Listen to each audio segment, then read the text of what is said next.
What is going on here?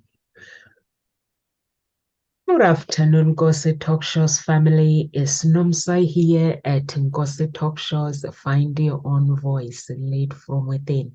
With me today, I have Amanda Marie, Shireen Groove, and Grant Morel. So our topic today is how community spirit extends lives and boost happiness. Grant, you chose this topic. Please, would you like to introduce the topic and the motivation behind it, please? Yep, thank you, Nomsa. Yeah, it's a subject which I think is very important to my heart, and it's been coming up an awful lot in conversation recently for various reasons. I'm also speaking at a medical conference this week, which of course we're going to be talking about longevity of life, among other things. So one of the key factors of extending someone's life, on average, across the world, doesn't matter which culture you're from, which continent, whether you're from a rich background, a poor background, whatever your diet is, all these things are factors. But one thing is about togetherness. When you're together, it's a great thing. Now, one of the things that does help to deplete someone's life when they get older is loneliness. And I do charity work in my local area, and we look out for the elderly, we look out for the lonely. We ask neighbours to just keep an eye on them, just let us know, are they vulnerable? Do they need anything? Because it's a key factor for shortening someone's life. Loneliness is a horrible thing. One of the ways to combat that is, of course, community. Having an environment and a culture of people who are there, looking after each other, expecting you to be there. If you're not there, it's just giving you a phone call, knocking on the door, saying, hey, everything okay? And this is something that I used to adopt an awful lot. I used to build a lot of business groups. And we always committed to be there every week. And if someone didn't go there, we wouldn't ring them up to say, hey, where the hell were you? It was more a call of concern because everybody took it seriously. Everybody went there to contribute. And if somebody just wasn't there out the blue, we would send a standard message just as they're saying, hey, I understood you wasn't at the meeting this morning. We know you wouldn't miss it for no good reason. Just wanted to check, is everything okay? Why? Because some people, young or old, may live on their own. A young person can fall down the stairs and break a leg, right? And they could be laying there. And we're just thinking, they didn't bother coming in today. No, there may be something going wrong, or they had a bad phone call in the night, family member, something like that. So it's just a call of concern. So the power of community spirit, of actually having people there who are looking out for you, caring for you, including you in the conversation, really wanting to hear from you, is incredibly powerful, very uplifting for your soul, your community, your spirit, and can help to extend your life. So that is the thrust of today's conversation. Over to you, Nomsa. So much. Thank you so much, Grant. Shireen and Amanda? Hi. Well, I'll pop in right now. I love this topic. I think it's a really very powerful topic. And maybe because as a pregnancy coach, that's something that's really important. One of the very, very primal things as a human being is we need to feel connected. We need to feel wanted. And we need to feel as part of something. And our very first primitive driver, let's say, is about connecting to, right? And we know that a mother has hormones that actually really change her brain and her thinking in a particular way in order for her to be more connected to her child.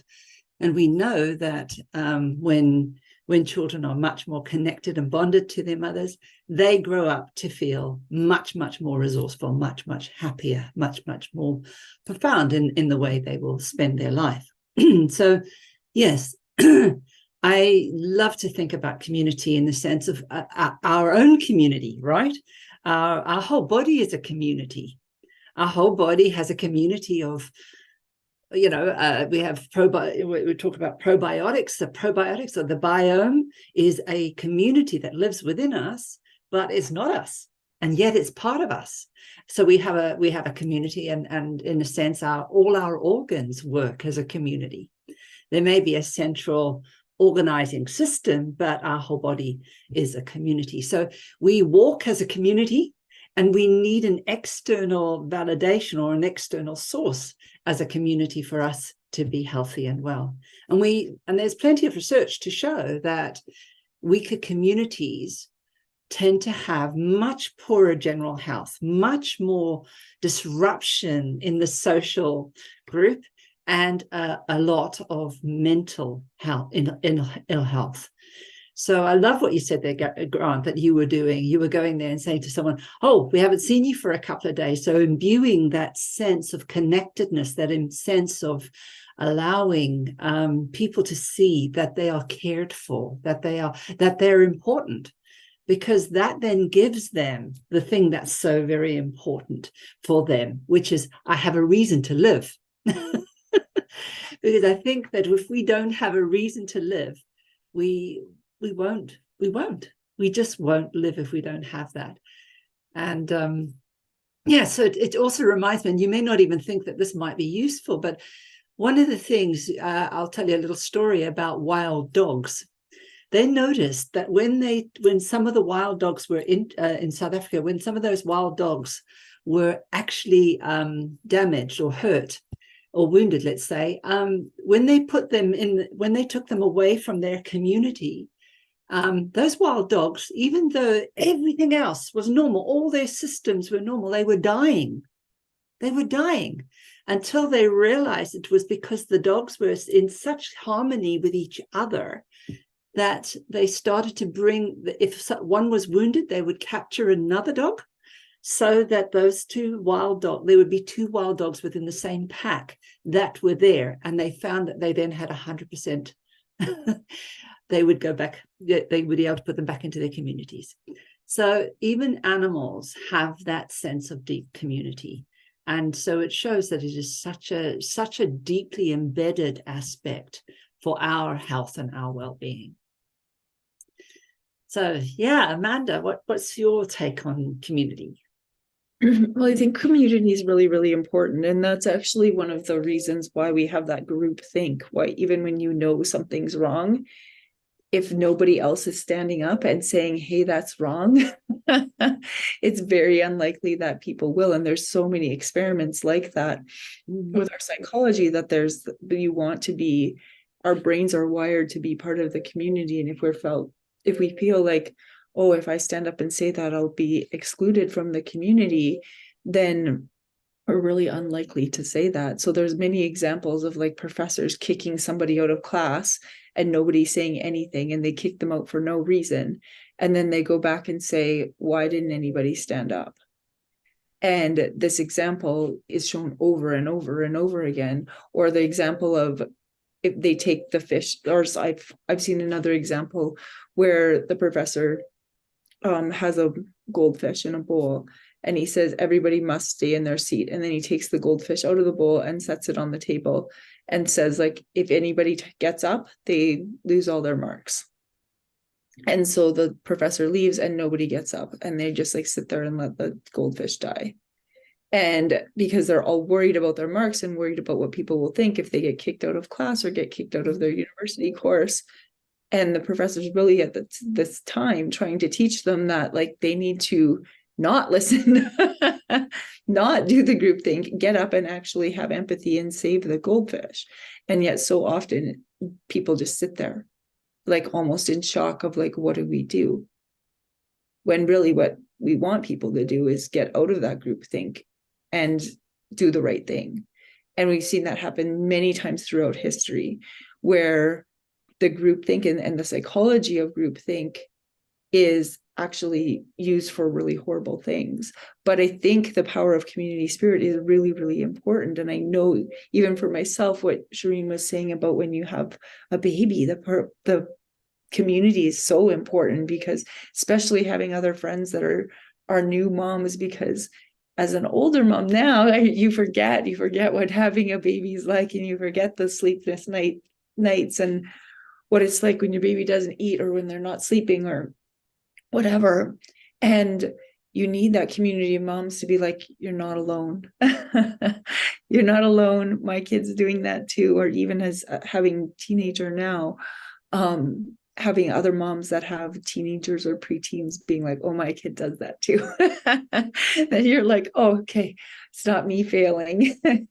It's just the stage in life, and understanding that other kids are going through that same stage too, and having a community outlet of people to be like, hey, you've got this, it's okay, is really, really important, because otherwise life would be really hard and you'd be questioning yourself all the time. But when you have people to be like, you've got this, I can uplift you, or I can even help. Like sometimes with kids, just like, I just need a break. I just need somebody that can come and help me for an hour so I can go to the grocery store by myself and just reset, right? Those are the things that we need within a community. We need people to just help us out sometimes. And that sense of community, I think, is really, really important. And that's why they say it takes a village to raise a child, is because you can't do it on your own. You need other people to influence your child in positive ways, to give them the things that you can't. Like, I'm not really a great like at certain sports, or my daughter would suck if I was the coach, right? She doesn't listen to me. So I need her to go to other coaches for her volleyball or for her sports, because if it was just me and her, she wouldn't listen to anything I have to say, but she'll listen to other people and other coaches, and then actually they uplift her. And so even the teachers at school, she had so many wonderful teachers. So she's had some bad ones too, but those really great teachers are the ones that I need to help her grow, and that they're such a good resource in the community as well. I like that, Amanda, when you say children, your daughter doesn't listen to you. Who wants to be taught by their parents? Serious, that's too much. My dad was a teacher as well, but I didn't want him to hang out with me. I prefer to be taught by other people. I think what you're saying, Amanda, is very, very important, that the community, like our children, when they grow up, they need to know that they have other families who they can talk to, other than us parents. I always say to my children, if you can't talk to me about something, know that you have families, or it's either like dance teachers. Wherever I go, I always make sure that I don't mistreat the teachers within the community, because I know that one day that person will play a hero helping me with my child. So I always respect, like I like what Grant is saying, that togetherness is very, very important within the community, that when somebody doesn't show up, or you can like ask why this person hasn't showed up, and then you go and check on them, making sure that they are okay, or if they need anything.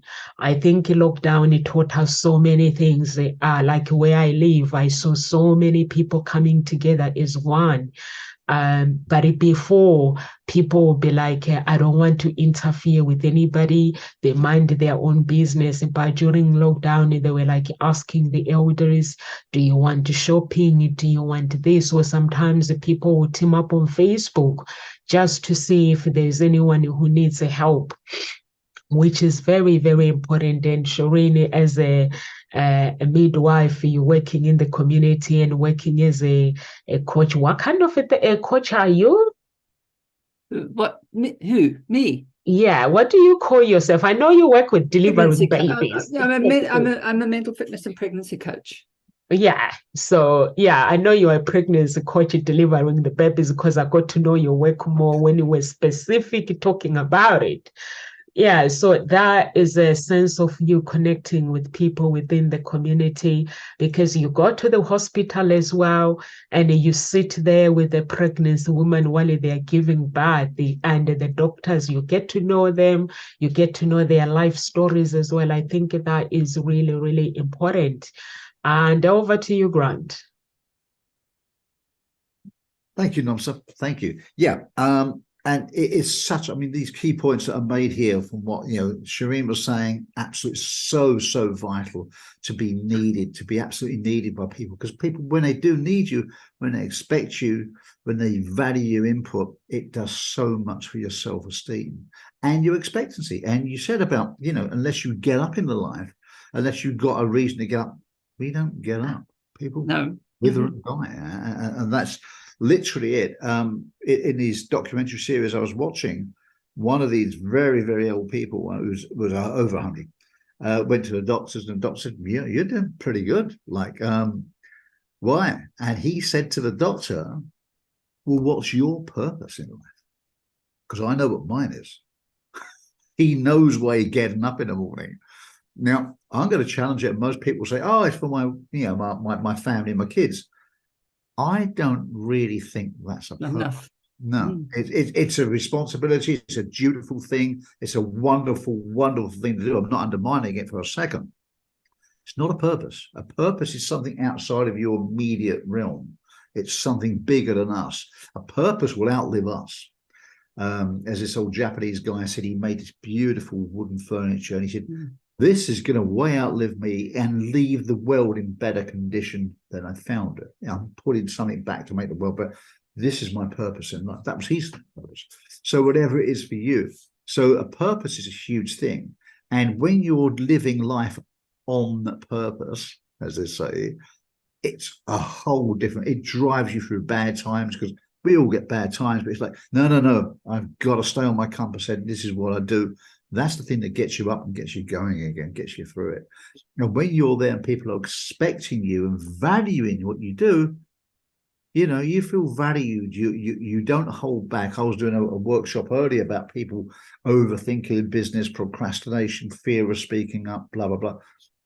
You don't do that when people value to, "Hey, I'd love to, what's your fee? I'd love to get your opinion on this." You're like, You want my opinion? Oh, wow. You want my help? Wow, that's a lovely thing. It feels good. It gives you permission to open up and speak. And that's really important. Amanda said, groupthink. Wow. Yeah, what great examples. Horribly, we've probably all seen it if you've been to school.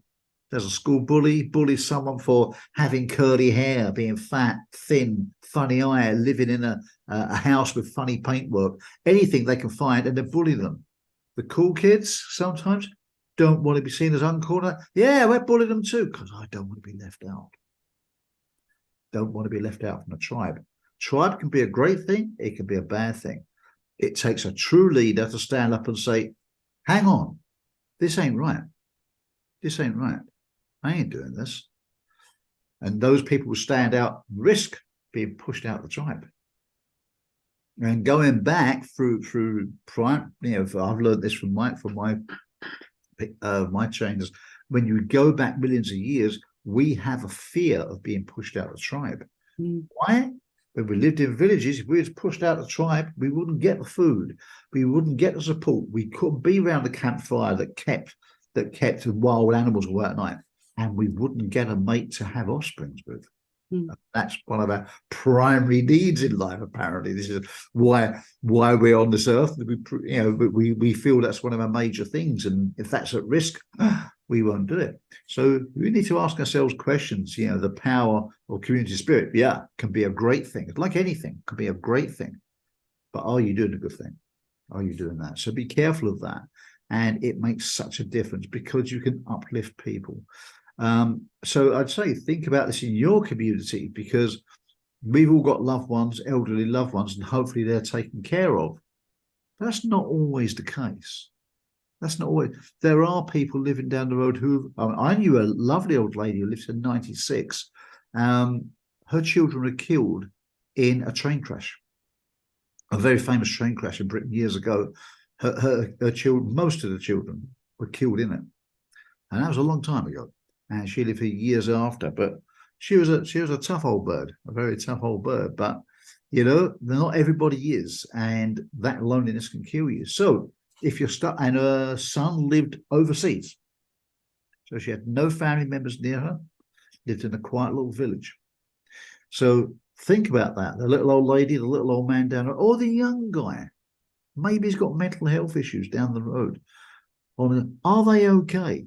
just check in, because that's someone's loved one. That's someone's brother, sister, uncle, aunt, mother, father, the list goes on. But are they okay? Just check in. This is why I think in a lot of towns they have these like pop-in parlours, they used to be called, right? For elderly people to pop in, have a cup of tea, have a chat with people, do that kind of thing. It's very important for us humans to interact. Some people don't like to. They like to be on their own. That's their prerogative. But just check in. So I'd just say, for anyone who's listening out there on social media, think about the people down the road. Who is that old guy who lives across the road or 4 doors down or in the apartment down below, whatever? Do you know them? You know, if you make a cake or something and just cut off a slice, knock on the door, just, hey, just wondered if you'd like it. It cheers their days up. It makes them feel included. And quite often people would like to speak, but they feel, no one wants to hear from me. Engage them in conversation, and quite often they will talk. If you've ever been that weird person who sits on a train or a bus and says to everyone, wow, what's the weather doing today? And you get a lot of people look at you like you're crazy, but then someone will speak. You've done them a favor, because they wanted to speak. They just didn't give themselves permission to do it. They needed a leader to do it for them. So go ahead, be that weirdo, be that person, start a conversation. Hey, how are you doing today? Where you been? Oh, what's in that bag? Is it you bought some nice clothes? Just spark a conversation. It cheers people's day up, because they may be going home to a cold, lonely apartment on their own, and that may be the only conversation they've had all day. Just think about that.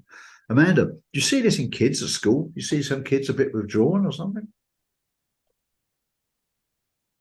Yeah, we definitely do see that in kids at school when they don't have that sense of community, and when they do start to have a sense of community, you'll find that their self-esteem improves and their willingness to engage improves. And even just one relationship with a safe adult in the school can really change a kid's outlook on school completely. And so they say even just having one adult in your life that's a good role model can actually improve your life significantly. And so sometimes in certain cases, home isn't the most safest place for kids, and school sometimes is. And that's not always the case, but it sometimes is. And so if they have one person in the building that really, really helps them and gets them, then it can really change their trajectory that they're going in a really positive way. And so that's always our hope, right? Is the kids that are on the edge that are teetering. And you can see that so early, even as early as grade 2. I remember one time, actually it was my very first year of teaching. I said, there was this one kid who was really, really challenging. And I was like, oh man, that kid's going to end up in jail one day.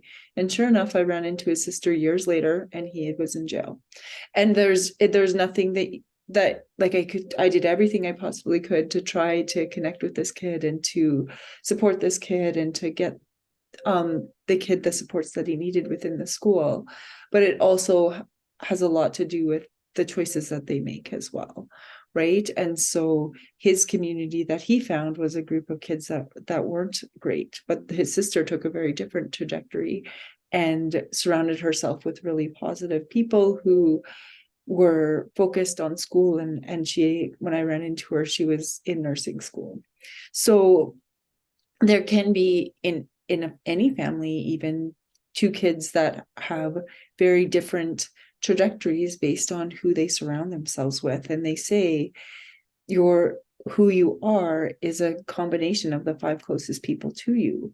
So when you look at the 5 closest people to you, that's your close-knit community, right? And if you want to expand, if you want to grow, if you want to shift an aspect of your life, look at who's you're surrounding yourself with. And that's the biggest indicator of what your life will be like in 5 years. If you want things to change, then you need to start changing you and building community of people around you that are going to help you grow. So is your community helping you grow, or is it holding you back?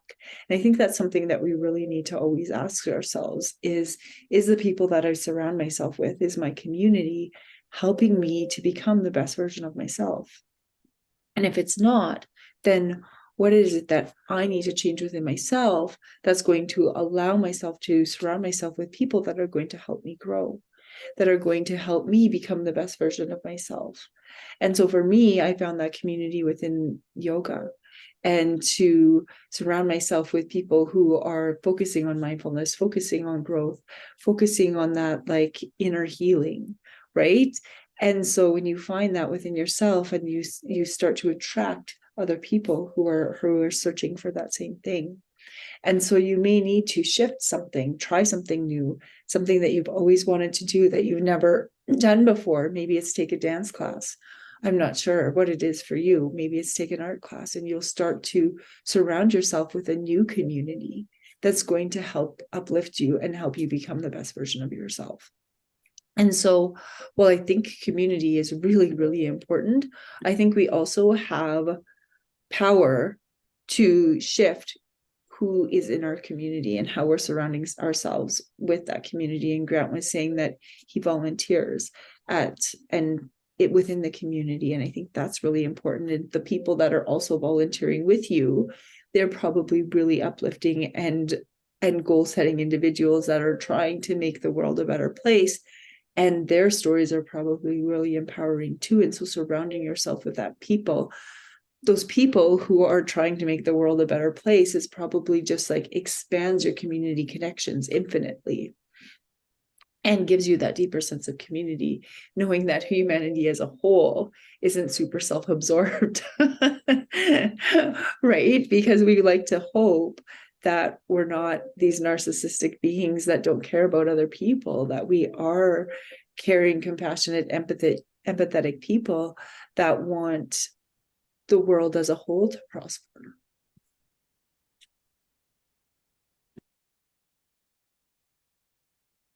Yeah, that's a great point.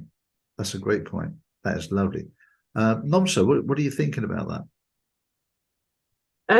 I love what Amanda she is saying, that the example of the child that ended up in prison, that sometimes the choices that people make and their surroundings, it would define their future, where they will be within a year's time or within 5 years. Is very, very, very important to actually nurture our children to follow the right path. But sometimes with the children at home, you can try your best. And like his sister, like Amanda is saying, that she decided to take the right path, which was these are the same people that come from the same family. So it is very, very important. And also, Grandy, when you say you volunteer, I used to volunteer at Helen and Douglas, but they couldn't afford, because they had to have 3 people in the shop, so they couldn't afford those people. So now they shut. I used to go there on Sunday. So I think I need to find another opportunity to volunteer, but I do help out in the community through the church as well, so which is good. And I like when Grant says find that person that needs your help. I always give elderly hugs. Like sometimes the people like in the area where I live, I just go and give them a hug. They know me as well. If I'm walking that far and they are crossing, they'll just wait for that hug. My family call me bonkers, but I think it's rewarding just to show somebody that I have your back, and just to ask them how they are, ask about families and stuff, is very, very important as well. And I like what you said, Grant, about the kids, like bullying, kids bullying each other at school as well. There's cool kids, there's not so cool kids. I always say to my daughter, when she tells me that there's this girl, she thinks she's so cool. So, and I'm like, can you define me? What does not being cool, or what does cool mean? And she will explain, and I'll be like, I don't get it. Like when somebody actually think they are cooler than somebody else. So now she just went back to that girl and said, my mom said, when you think you're cool, that means you're not smart. So now this girl, she's part of their group now, part of their group, and which is good. And I always teach my children that wherever you go, you have to help others as well around you. They went to one of the children activities. I think this person just saw them because they always hang out 4 or 6 of them. So they were being judged, and the person just came in and started judging them. And my daughter and her friends, they were like, we are contributing in the society. And this woman just looked at them, but you are kids. What are you doing here? You are trespassing. They were like, no, we paid to come here to actually for the rights. So we are going to go in for your own information. This is the school we go to. When we are not at school, we go with the school and we do help out in the community. And apparently the woman just went quiet and looked at them, and she was like, go in then. And because we have people that are very, very judgmental in this world, but you can help out within the community is very, very important. And like Grant was saying, that there's always somebody out there who needs your help. There is always somebody who you can change a life. And if you just give 5 minutes, it just doesn't take long for somebody to just go into somebody and say hello and ask them how they are. And you don't have to pay either. It's just free, or give somebody a hug. Like in Reading, when I go to Reading, sometimes there are people that they just stay, they're in the shopping center just to chat to people to see whether you're okay, do you need a hug, or letting you know that if you have any problems, they're there for you. I think those people, they are long gone, but I'm sure there are some people as well within the community that still want to get out there and help people. But mostly in this country, I've realized that people keep themselves to themselves. They don't want to interfere, but you still get these champions within the community that just get out and they help the elderly, and just help like the children who are living in low-income families. They help them out and delivering food, which is really important. You cannot ask for more. And if you can give, like their local churches that you can actually contribute towards, like a supermarket. I don't know where you live, granted they do it like where I live, or Tesco's or Sainsbury's. They collect food for people who are homeless, or people like now the cost of living is very high.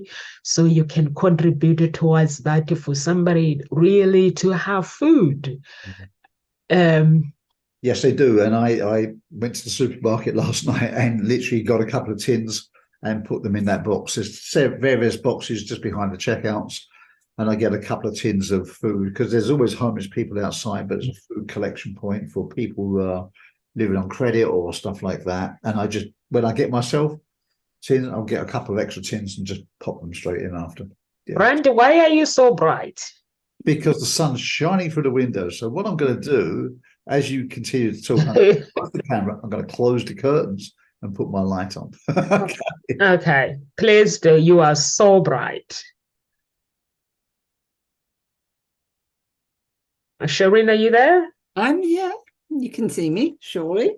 We'd love to hear more about you, girl. Yes, I mean, what was coming up for me, and there's such valuable information that everyone is talking about, and there's different ways of looking at community. And I loved the idea of, particularly you had reminded me, Amanda, of the groupthink and how difficult it can be to go against groupthink, and how as humans, and what would be the thing that we would need to do to undo groupthink, right? Because really that's going out and worrying about a goldfish. I'm just worrying whether people would really, a lot of people don't worry so much about what the life of a goldfish, but we know that translates out to a human being or somebody, a whole connection of humans, that a group think would then have an in-group and an out-group phenomena. But one of the things that I really started to think about is what about the community mindset we need to generate? And so I'm just thinking more in the sense of, how do we start when we go up to the shops, for example? How do we develop that mindset that we look to see who needs our help, right? Or at least we be aware where we see someone that needs help and where we may choose to help or not help. So having that sense of awareness of thinking about things, where do we need to help, where do we not need to help? I think that this is a really important aspect of community, developing that community mindset. And I think we don't pay enough attention to that. And I think that's what's separating us a lot now, is not seeing community in the mindset of a community that we can think freely within that community, and at the same time also be still together as a community. So how do we develop the ability or the space for everybody to be able to have differences of opinions, and yet collectively they're still very much connected? So that for me is a really interesting place, I think, that we may need to explore. How do we do that? How do we create that where we can have all of these different senses of opinions that are in there, and yet we can still feel very connected? And that feels like it's something that needs to happen very early on in our life. I mean, you said something, Nomsa, which was about, you can have two children in the same family and you can have two very different kids and very different ways in which they'll be and the ways they'll think about the world.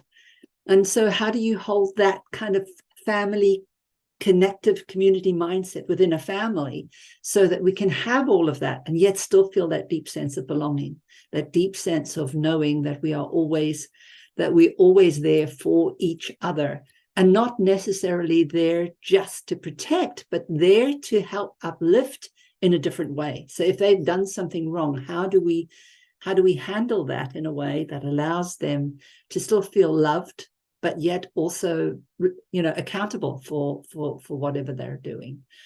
So I think that there's a lot of stuff we've got to look at when we think about community, and how do we create a community mindset that is nourishing to every individual, is what that's what's coming up in my mind. And I just love the idea of community mindset. How do we put that in our forefront of our mind and use that as our go-to state when we're walking up the road, for example? I mean, it's interesting. My partner, I walk up the road and I saw a key hanging outside a door, and the door was open, and there was nobody there. And I took the key out and I banged on the person's door, and this someone came and said, "Oh my goodness, there's a key here." So I said, because I asked, "Is this your key?" And she said, "Oh, yes. And my damn son," she said, "he keeps leaving the key in the door." I said, "Well, I just didn't want to see it on the outside, because I think that it's not great if you've got a key that's hanging around and other people can walk past and connect in." So for me, and my partner was walking with me at the time. He said, "Well, what are you doing?" And I said, "Well, I would think about what it would be like for me if my key was outside and there were hundreds of people walking past and anybody could take my key from my house, and I wouldn't know where it is because I'm inside and I've forgotten about it." So it's really thinking about where are you kind, and where do you create a boundary which will allow it acceptable to stay within that community mindset. So you're thinking about, well, what would happen to me if I was in these shoes? Would I be grateful to have someone come and give me this? Then do it, right? I think that's your guidance for me. That is. So I just do things if it feels like it would be like that for me, and someone was kind enough to do that, I will do it for them. So that's something that I kind of try and live that through that on my guidelines. And I guess Grant, and I think probably Nomsa and Amanda, you all do pretty much the same if you do volunteering. And I think if you're just a mother anyway, I think you're volunteering for life anyway. You're already doing it. Main volunteer. Well, you may not need to go and volunteer. You volunteering. Free Tell me candle about it, Shireen. child.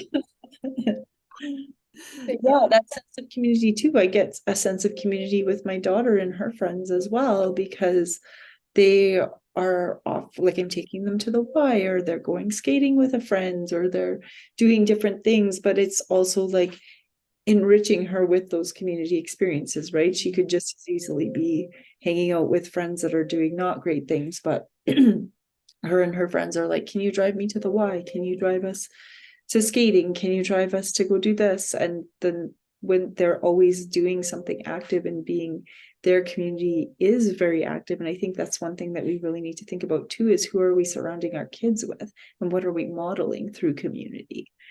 So your community is really essentially your children are watching that all the time. And so we need to think about the community that we surround ourselves with, not just for ourselves, but for our kids as well.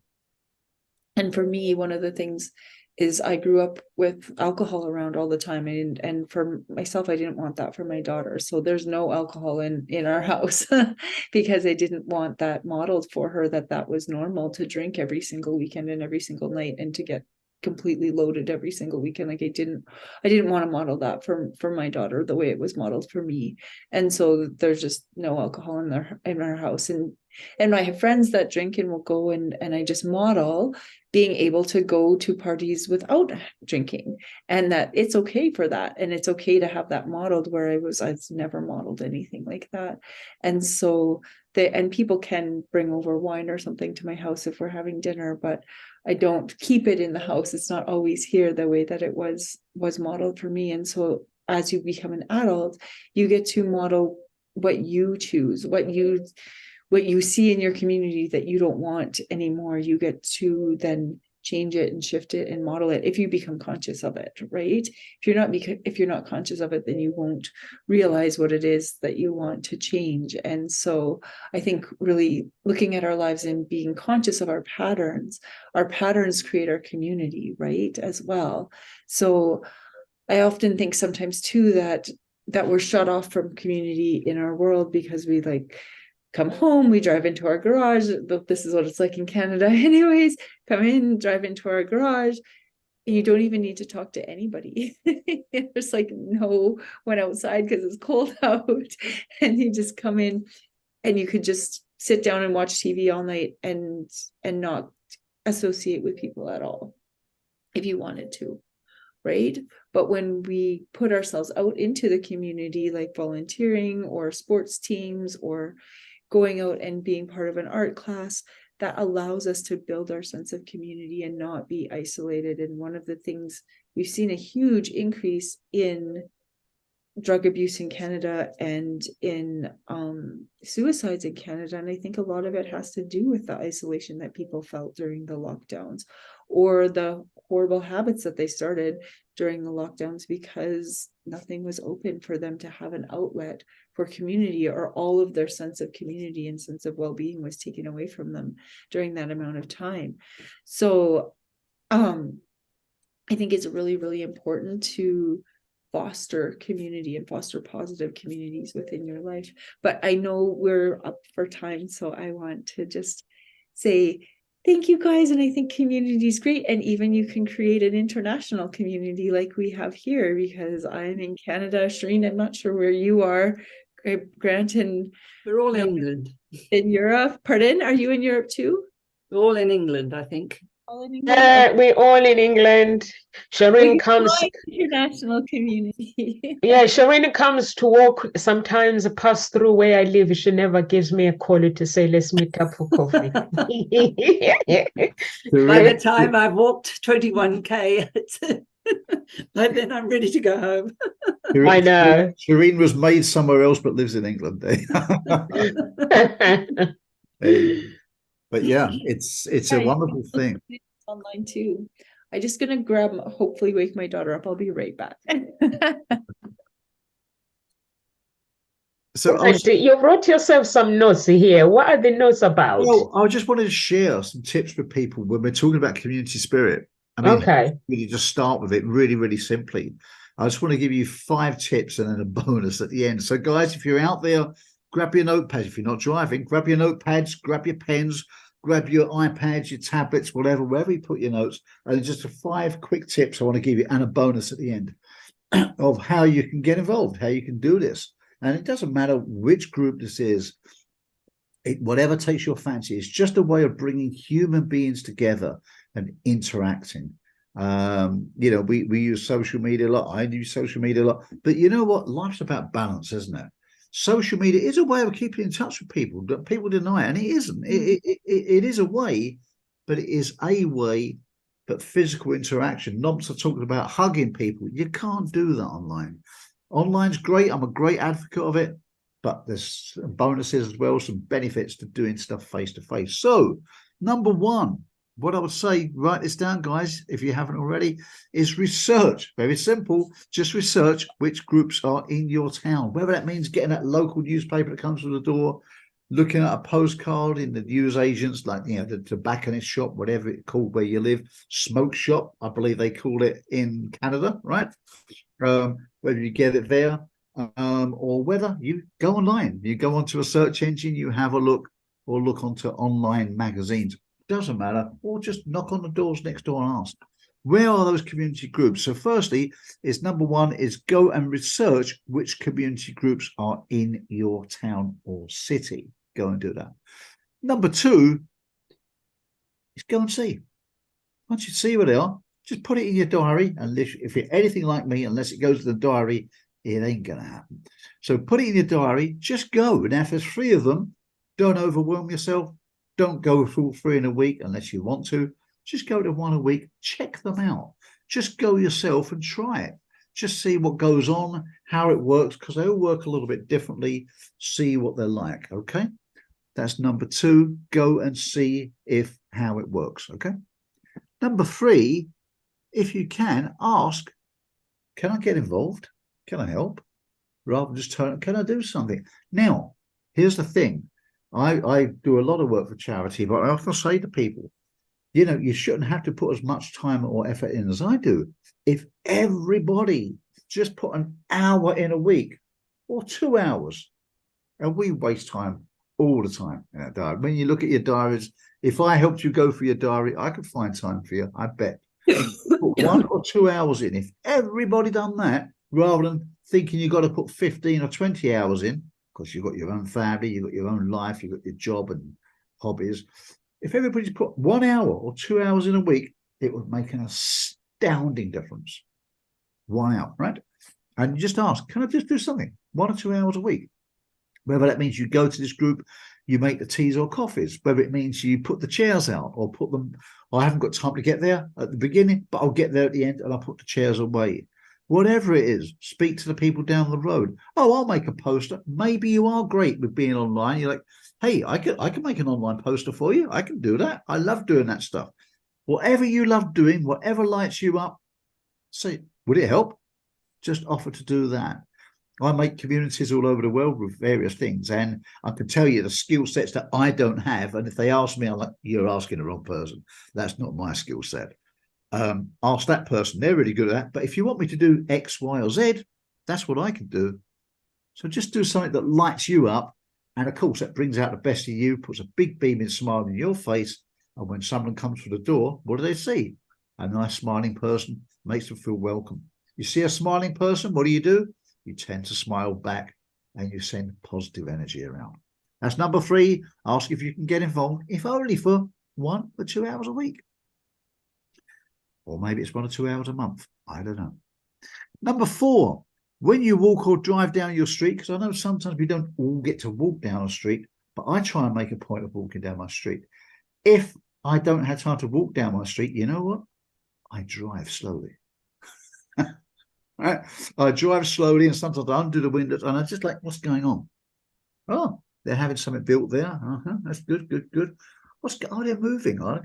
Good things to know, because if someone's moving, that means somebody new is moving in, maybe, probably, or soon. If they are, they may or may not know people in your area. They may feel lonely. Knock on the door. Hey, how you doing? Just see you moved in. Do you need anything? Tea, coffee? Oh, we're here. That's Pete that lives there. That's Anne lives there. Da, da, da, da. Hope you're okay. Just do your thing. Yeah, just do that. Don't be overbearing with it. Just be real. Just be real. Okay, do that. So then just drive down your street, and if you do, just introduce yourself and just say, hey, look, I don't know if this is your thing, but if you are, there's this group I went to. It's really, really nice. Pop in, have a tea, have a cup of coffee, come and meet a few people. If they want to, they'll come. If not, now, if they, that's the key thing. Now, if it is, you've introduced them, number 5, you introduce them as your guest, they come down. Now, one thing I've learned, when you invite people to a group, if they don't know someone, if they're shy, not everybody's shy, but if they are, they may not want to walk into a room of strangers. I used to make lots of networking meetings, and they used to be, for example, early in the morning. That's fine in summer when it's light, but I used to say to people, guys, if we're inviting a lady who doesn't know us to a meeting early hours of the morning and it's a dark car park, are they really going to think this is legit? No. So when I'd invite them, I'll say, hey, I'll have one of my female friends invite you too. And they would be out there waiting with the lights on. Hey, hi, are you Grant's guest? Da, da, da. Oh, come in. See a lady. They might feel much more welcome with a lady welcoming them than a guy. So think of these little things, right? Again, if you are having a community meet, it probably isn't going to be early in the morning, so you may not have that problem. But it might be of a night time. Winter nights, it gets dark earlier. Think of it. So one way you can do it, if you've made contact with someone and they're in your neighborhood and you know them, why not consider, just on the first time, going with them? Hey, if you like, I can pick you up at 6 o'clock and we'll go there together. You can chat to them, maybe exchange numbers, drop a text message a couple of times during the week so they feel comfortable with you, and say, yeah, I'll pick you up at 6 o'clock and we'll go there together and I'll bring you back. Once you've done it once, you probably won't have to do it the second time. They've made the decision if they want to go to the group again or whether they don't. But either way, you've made them feel safe. They'll go with you much more likely. And that could really help turn their life around. That's number 5. And number 6 is the bonus. Maybe there isn't a group. Maybe there isn't a community group there. What do you do then? Don't wait for someone else. Just do it yourself. Go to a local place of worship, see their hall. They often have it. Do you have any community halls where I could set something up for the community? I'm not making any money out of it, but I know that they'll often release the hall and you just knock on a few doors. And how do you build a group of 100? You start with 2 people. That's you and someone else. It's simple. I used to have groups where people weren't doing anything. I'd find 3 or 4 people who are. I say, let's work with us. Let's do great things, and it will inspire the others to follow suit. And that's what always happens. So it all starts with you. If it's not there already, don't look at other people to do it. Just do it yourself. It's super easy. If you don't know how to do it, just look online. There'll be simple advice how to set up a little community group. And you can be the hub. If you're lonely, guess what? Set up a group if there's not one, because you will attract other people and you will no longer be lonely. You can help people. You can make great friends. You could meet the love of your life. You could make some great career or business contacts. Either way, you'll get a lot out of it, I'm sure. Nomsa, over to... I'll pass to Amanda because I think she needs to go. Yeah, sure. Over to you, Amanda. I hope everyone has a fantastic day and that you go out into the community today and connect with at least one other person and just spread some joy to them. And if you want to connect with me, you can on my website, artmindfulnessandcreativity.com, and I'm the same on all social media. Thank you so much, Amanda. Shireen? Hi, I'm Shireen, and thank you very much for listening, because it's a great thing, community. And if you can follow what Grant has just given you, some real key steps to do that and to help others be part of a community. So I work as a pregnancy coach, and I just really love helping women on their pregnancy journey. And yes, absolutely, keeping community part of feeling alone is never healthy for anyone, and we're not here to be alone. We want to be, we live to be connected. So even if you feel you want to be alone, be aware that that's really not what it is. We are here for others, and indirectly it becomes for ourselves. So it's a really important thing to pay attention to. So look forward to seeing you soon, and say hi to everyone, and go and say hi to everyone in your community. Make friends. Thank you so much. Thank you so much, Shireen, Grant, and Amanda. I think it's very, very important for anyone who is watching to know that you are not alone. Like Grant said, if you want to help, if there's no group, start your own group and help others. There's so many people who are lonely. There is so much you can do within the community. Or if you can go to church and ask if you, like Grant said, ask if you can help out. They can connect you with the elders who are lonely, because some of them, they do go to church. And some of them, they can find them for you actually in the community. If you go to church, they'll find people for you. So if you are somebody who is driven, please do. And even here at Nkosi Talk Shows, if you want to just to connect with us and be part of Nkosi Talk Shows family, proper family, we are here for you, and you can connect with us. And for coaching, please go to the website www.hseia.com. And you can get in touch for coaching. If you're looking for love, you can go to the same website and sign up and get in touch, and live with grace, everyone. And if you're watching on YouTube, please subscribe to our channel. And if you're watching us on Facebook, like our page. We've got Hope Springs Eternal Introduction Agency page and Nkosi Talk Shows page. Please do like them, and God bless and live with grace. I'll see you tomorrow on the other side.